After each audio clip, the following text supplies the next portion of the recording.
Welcome back to the success master. हम continue करेंगे polynomials को और आज मैं आपको बताऊंगी कि एक क्वाड्रेटिक पॉलिनोमियल अगर हमें ज़ीरोज़ दिए हुए हों तो कैसे बनाते हैं।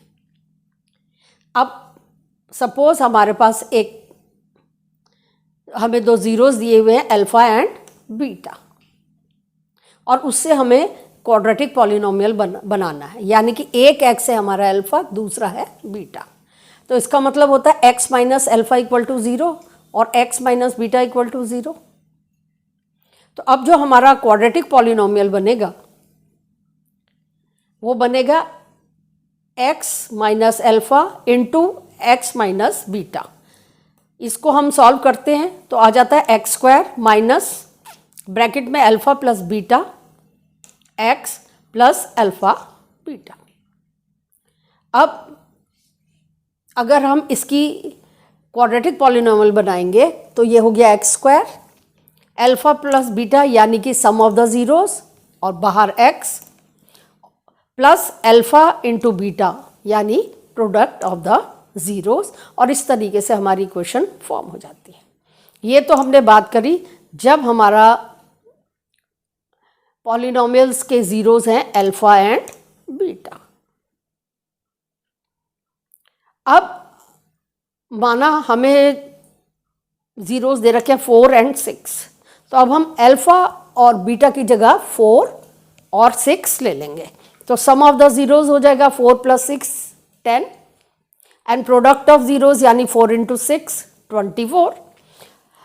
तो जो पॉलिनोमियल हमारा बनेगा वो होगा x square minus sum of the zeros यानी कि 10 plus product of the zeros यानी कि 24। तो ये हो गया x square minus 10x plus 24।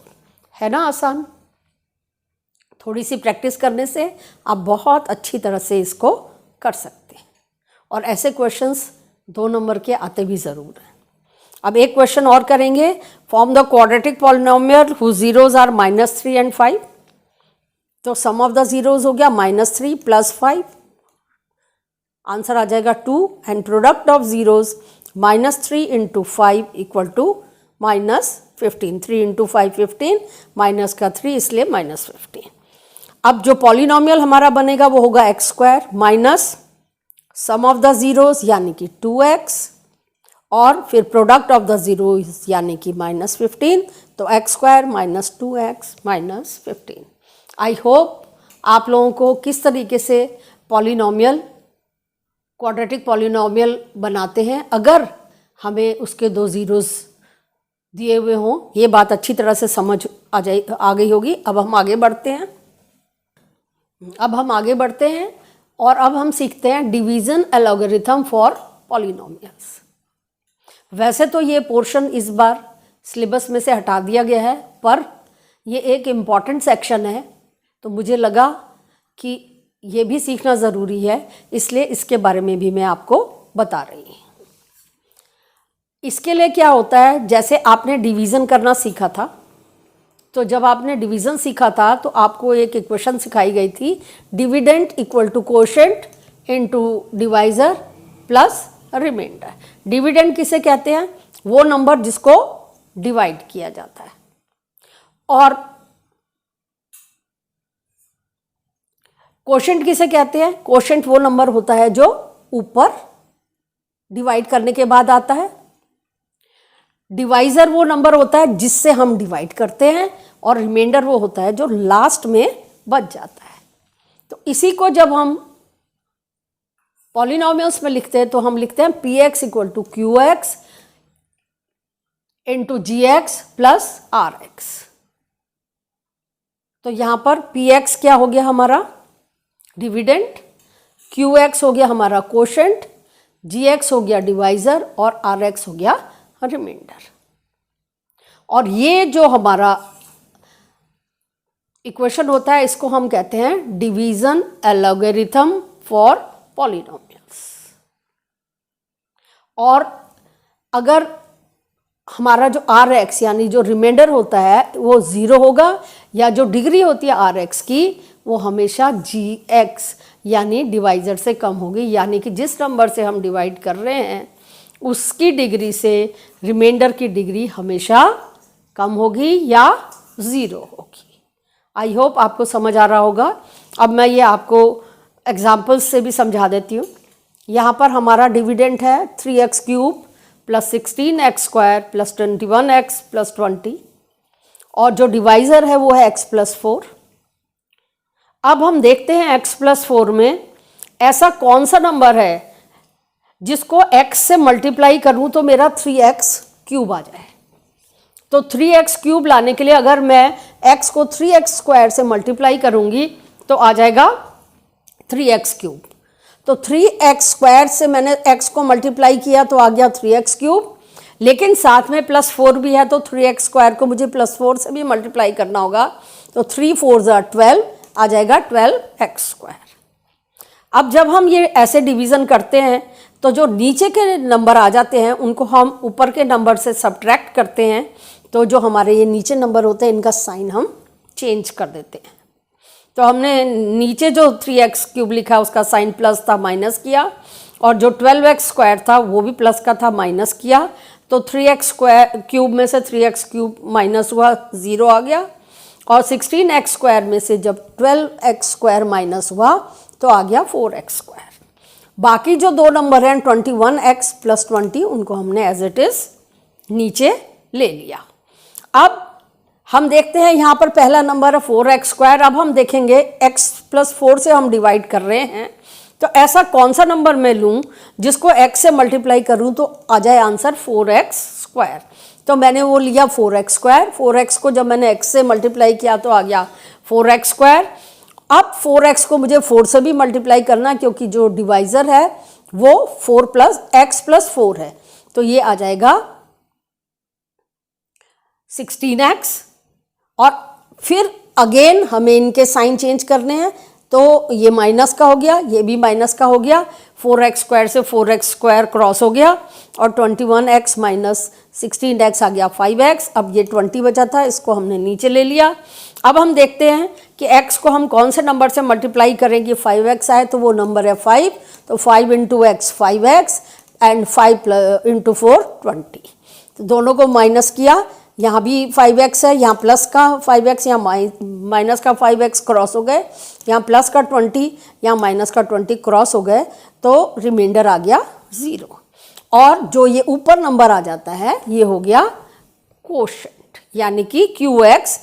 तो कोशेंट हो गया यानी कि QX 3x² plus 4x plus 5, और रिमाइंडर यानी कि RX हो गया 0। डिविडेंड हमारा यानी कि PX इक्वल टू हो गया 3x cube plus 16x² plus 21x plus 20, और QX हमारा हो गया 3x² प्लस 4x प्लस 5।